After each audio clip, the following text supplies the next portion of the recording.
Are Americans prejudiced in their opinions about Africa? They most certainly are. How could they be objective about African Negroes while they are prejudiced against American Negroes? I disagree with you completely.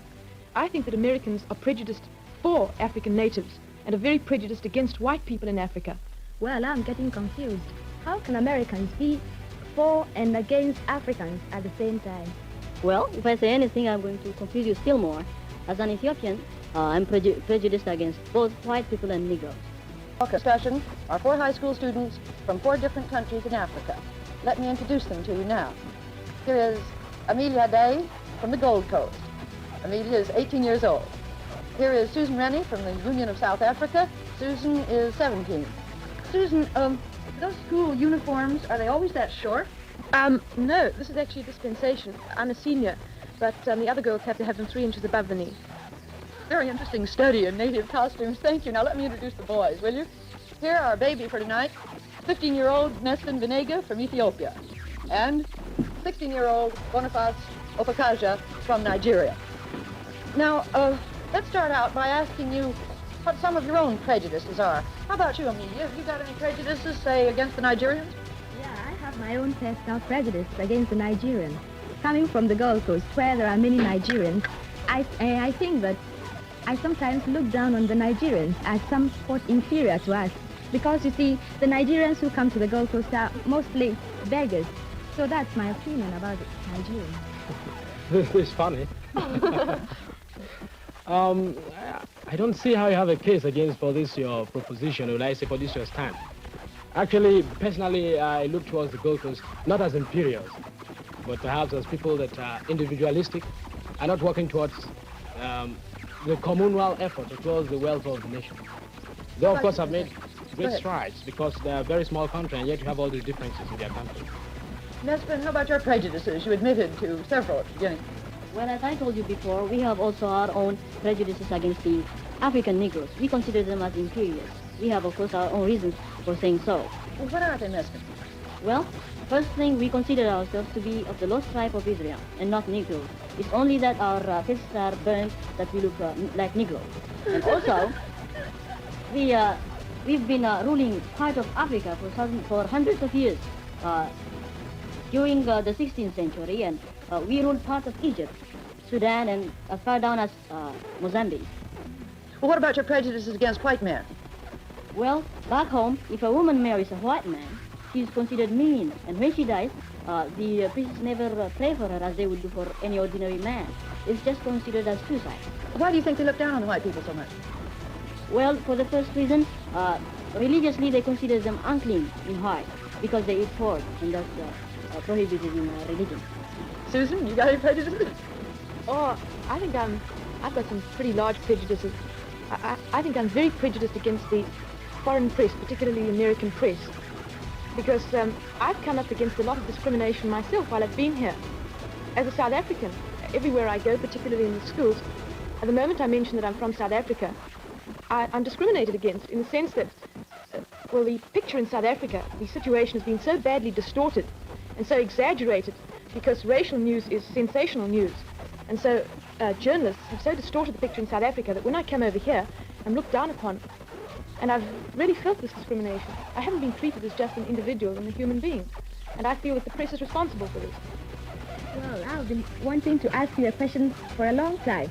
When we all came here, you just took to me. You like me very much, I can see, and I like you. But I know you are a South African, and I'm an African. But why is it that out here you are very friendly towards me, but down in South Africa, you don't do the same towards the Negroes that are living there? Can you tell me? Well, it's the whole setup. I mean, South Africa, we have a pattern of life which is different to any other country in the world. Because you have the white population, and which came to the country in 1652. And they are much more highly developed, coming from Europe with European backgrounds and traditions. And they have developed the country and have developed a highly civilized community. Whereas the Negro, the Bantu as we call them in Africa, in South Africa, is primitive, on a very primitive level. And the barrier in South Africa isn't so much color as civilization and economically. Excuse me, on that point, we get into a very, very tense ground recently. You talked about this question of it not being a racial struggle, but a struggle of civilization. Well, personally, you see, I sympathize with your situation, because I couldn't live in a country, your economic position, and perhaps your future well-being as a nation might be in danger if you allow the strong-hearted, driving Africans to take over the government. That is, of course, what will happen if they're given the vote. Nonetheless, let us come now to that basic issue of racial segregation.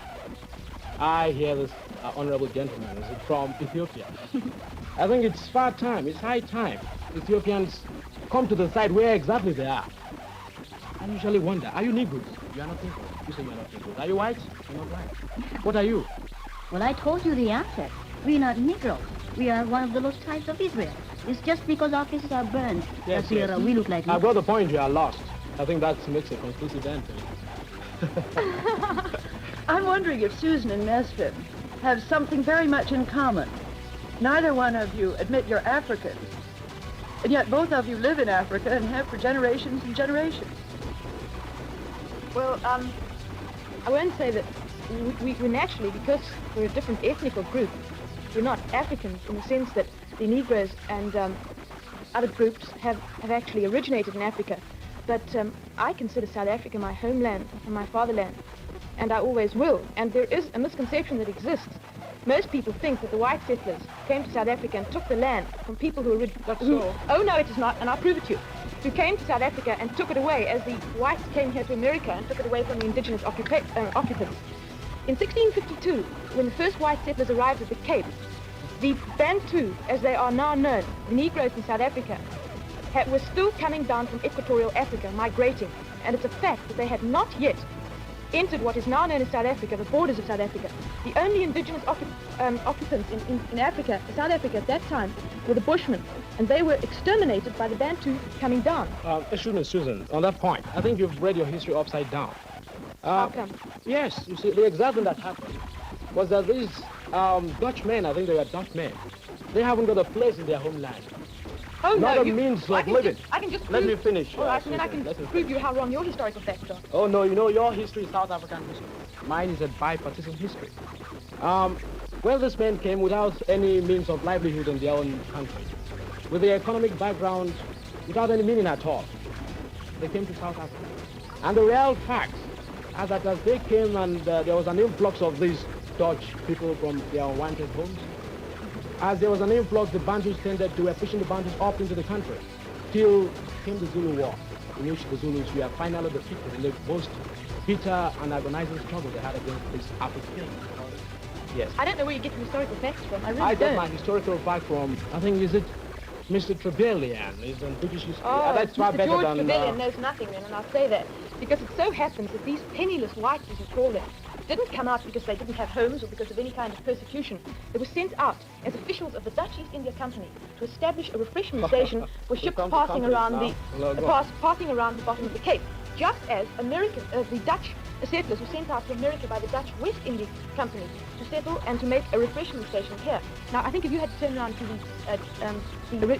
as Dutch settlers came out and said that they came out because they were penniless, they'd be just as indignant as I am. And as you say that the white settlers came and pushed the Bantu back, Yes. it's a fact that the whites It's a fact. I got went the point into now. It's a went fact. into the interior of Africa and didn't come into contact never even saw a Bantu until 1795, which was practically 100 years, more than 100 years after they had arrived in South Africa. How did you have the Zulu War? What brought it about? The Zulus had already, by the time, I think you must can have a look at a map. Zululand is very far from the Cape, where these people arrived. And in 100 years, within 100 years, after the arrival of the white settlers, the Zulus had by that time, the Zulus are a part of the Bantu group, had already come down to Natal. And then you've got the two groups, the one coming from the north, the one coming from the south, and they met. And that's where you get the Zulu War. It was not even a clash in the sense you are taking it. It was even was the a clash. British It was a who, clash. the British in their benevolence, or in fact in their, because they've seen the facts that this is not true.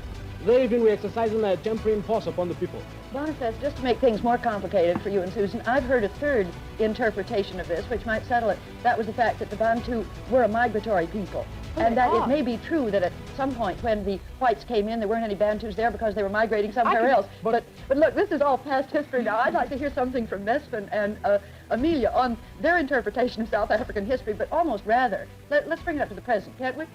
Yes, we bring it up. Well, come back just a minute, Sue, to your violent prejudices against the press because they're misrepresenting what goes on in South Africa. Do you want to clarify that a bit? Yes, I would. Will you? No. Well, I know one outstanding example of misrepresentation. We read in an American, I think it was a magazine, I won't give the name, although I could very easily. This journalist quoted Dr. D.F. Malan, who is an ex-Prime Minister of South Africa, as saying, and I quote, "The Negro does not need a home. He can sleep under a tree." Well, not only is this absolutely fictitious, but he forgot to mention the fact that brick and concrete trees, known to most people as houses, are costing thousands, millions of dollars of the white taxpayers' money annually. What did you say? I didn't get the point. You said what houses? Well, you see, this journalist said that Dr. Yes, Malan... I got that point. You say what houses costing the government millions of dollars? I What said houses? concrete and brick and cement houses for the Bantu peoples. But these are the Bantus that are working for you in the factories. How did you get the money? They got the money, they mined the gold, got the gold, and you sold the gold outside. You got the money and you say the money is yours. Of course You it can't is. do that. That's a contradiction, Look, please. we came along, we bought the machinery, we developed the mines. From where did you get the machinery from the mines in Johannesburg? Do you own the No, mines? we got our Who worked the machinery. mines? We got our machinery from Great Britain. Who From worked- the money that was picked, which was got with the diamonds and How did you get the diamonds out of the ground? No native labor there. How did you Boniface. get the diamonds out of the ground? They I weren't want that. dug out of the ground. They were alluvial diamonds. No native labor there, my boy. What do the natives do? You know what, Suzanne, one point you must get right down to the crux of the matter is that in this country, the Africans are really the backbone of your economy. And it is one of that cases where you get this question of man's inhumanity to man. And every day you come here to complain about misrepresentation in the American press. In the actual matter of fact, the American press is giving a fairly good view of the whole situation because they have the color problem themselves. Have you been to South Africa? I wouldn't even pay a penny to go there. Well, then, That's how for can you sure. talk? How can you talk? Because I have the facts. People come in there, get people, no means of living. How can I go there? I want a house, I want a home, I want position in society. Well, look, they're getting it. They're getting let's exactly ask- what they want. I'd love to hear from Amelia and Mesfin what their picture, if their picture of South Africa is the same as Boniface's It is. should be the same way. Well, coming from Africa myself, naturally I would be a little embittered against the whites in South Africa because from what we hear, they are mistreating the Africans there. But personally, I have no preconceived ideas against the whites because, frankly, I haven't been there, and you can't always trust what you hear from people or what you read from the press. So I have no solid facts about South African problems. Actually, I myself am against the South Africans because I mean the white people in the South Africa because in whose house can one come and take away They haven't the taken away property? Because what they are doing now, the white people are mining and taking the property for themselves, and that's what they shouldn't do. Because the native people who are living there, they should have what is the property of theirs. Well, actually, before I came from Ethiopia, I was reading about this in the press, and they were pretty hot about it. They were against the white people. The same thing could happen to them, of course. On this oppression business, if you say the Bantu in South Africa oppressed, how do you account for this fact? That every year, regularly, hundreds of thousands of Bantu and Negroes from other territories adjoining South Africa, such as Portuguese, East Africa, etc., are invading our country illegally, in spite of the law. We've gone. Are they coming for oppression? They know what goes on in South Africa, and they come back year and year again. Those who have worked in South Africa and have been sent back, come back. Are they coming back to seek oppression?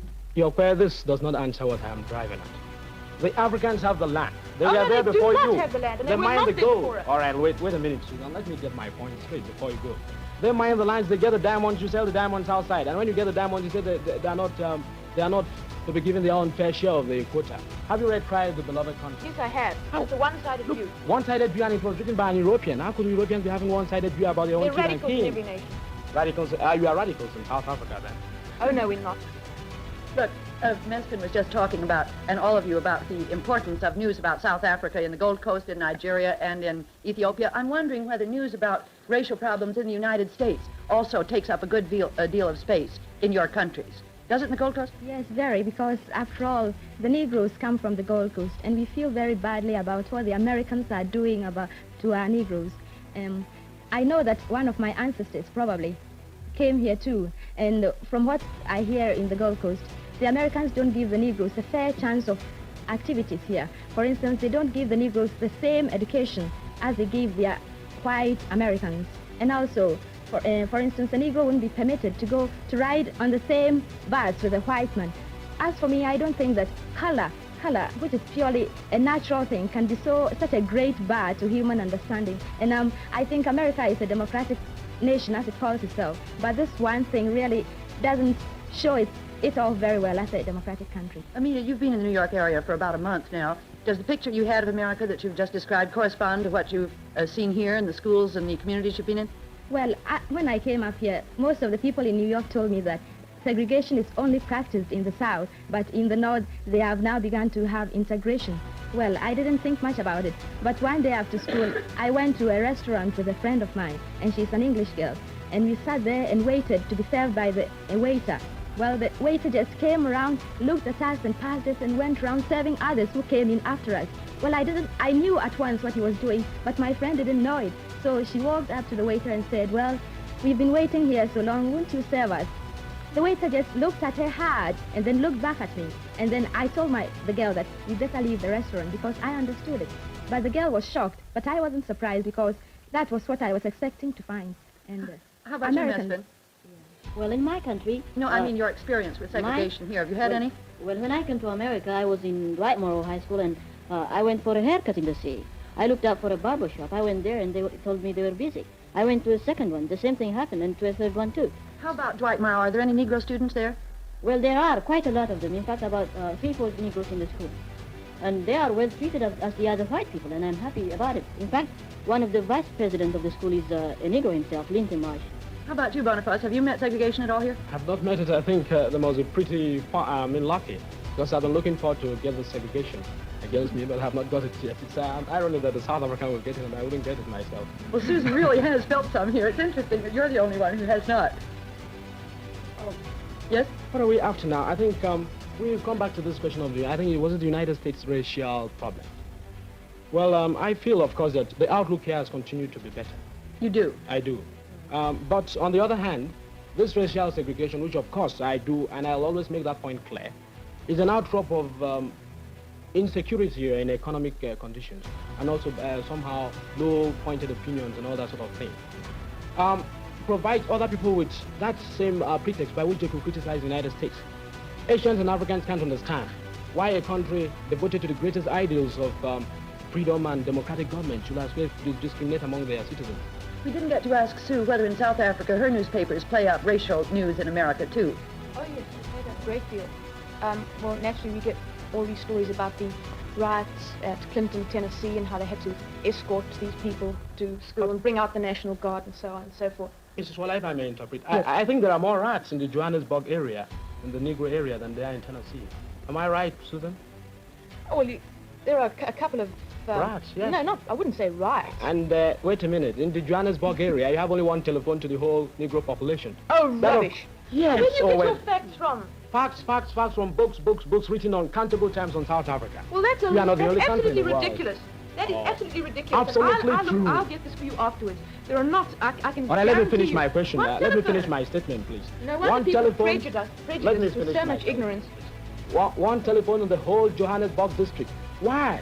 They don't want the That's not Africans true. to have a means of communication by which they could rebel against the people. I'm speaking from fact. John Gunter wrote that. That's absolutely ridiculous. And I think Ridiculous. if you try and... Oh, you didn't say it was wrong. It is ridiculous. It's but not, wrong. it's wrong. That's It is wrong. Ridiculous, That- but not That wrong. is no fact. Bonner, you could have got your facts from one-sided... It's not one-sided, Mesfin. It's It not should be, one-sided. because You know. what you've got is almost... all what you've got All right. is... Look, I'm gonna show I you. can give you 4 concurrent. John Gunter wrote that. An African newspaper in Nigeria wrote that. A British paper wrote that. A Lebanese paper wrote that. All the world prejudiced against Well, you South can't Africa. so much criticize the country without actually going there and seeing what is happening, you see. I don't need to go there. I told you I wouldn't You be offended should. to go there. How because can I go we there? have come to America and we are looking what they are doing in America. We might have got false ideas of In America. America, I would the outlook appreciate has if you- continued to be better. In South Africa, the outlook has continued to be worse. As a matter of fact, And that I disagree exactly, with you on Ms. that. I disagree Mesfin. with you. As a matter No, of that fact, we exactly. co-aggressive. Wait a minute, Susan. That exactly, Mesfin, is what, Susan, I think you better take care about this. When the Africans come to learn that they are really being discriminated, they're learning now. And when they rise, you know what has been imposed upon the people by law? Or what has been suppressed when you get the people really suppressed? When they rise, they shall throw away that same government. And you are... Well, look, instead you of- had your speak, I'm going to have mine now. It so happens that this apartheid, which you most probably have misinterpreted already, No, you misinterpreted just a it minute, let yourself. me speak, Not is working towards a solution in South Africa, and it so happens that there will be no riots, nothing like that. This apartheid policy, which I will ask you to speak to you about, seeing I think there's only very little time, is working towards getting self-realization and self-rights for the black people within their own areas. And I think if you make a careful study of apartheid, you'll see, and already they've started legislating in South Africa and spending vast sums of money. Within the next 20 years, we're going to have a solution to our problems. I've spent 15 years learning it, and every day I become more prejudiced against South Africa. I don't need to spend a day more. And I think you're getting your facts from the wrong source. Not from the wrong source, please. You're getting your facts from the government laid out principles and practices. Well, I live there. I live there. I ought to know. I don't want to live there. there. You live 7,000 miles away. How can you know? That's not better. I have a home, I have a house, I can walk anywhere I have. Reading propaganda. Unfortunately, our time is running out. I'm wondering if anybody's got a final word to say on the subject of prejudice and where they come from. Yes, sir. Well, Of course, I understand I'm becoming an African, I suppose. Well, I think, Susan, I'm sure that government policies sometimes conflict because you and I get on so well together, and I'm sure that this time our governments are in the wrong. So if we get on together, I'm sure in the future they will try to understand each other better. I think the important thing to consider is whether on the balance, the direction in which a nation is going is the right one. If two different, even contradictory opinions or points of views can be hospitable, can be exist in hospitality in the United States. you're talking about Amelia's point at the beginning now. At the beginning, yes. Yes, when she said that Americans, she was confused because they could be pro and anti at the same time. Yes. Can have hospitality in the United States. This is progress. It may not be, it is not weakness. The dynamism of a democracy that dynamism gives of a hospitality yes. to two points of view. I'm sorry, that's all the time we've got.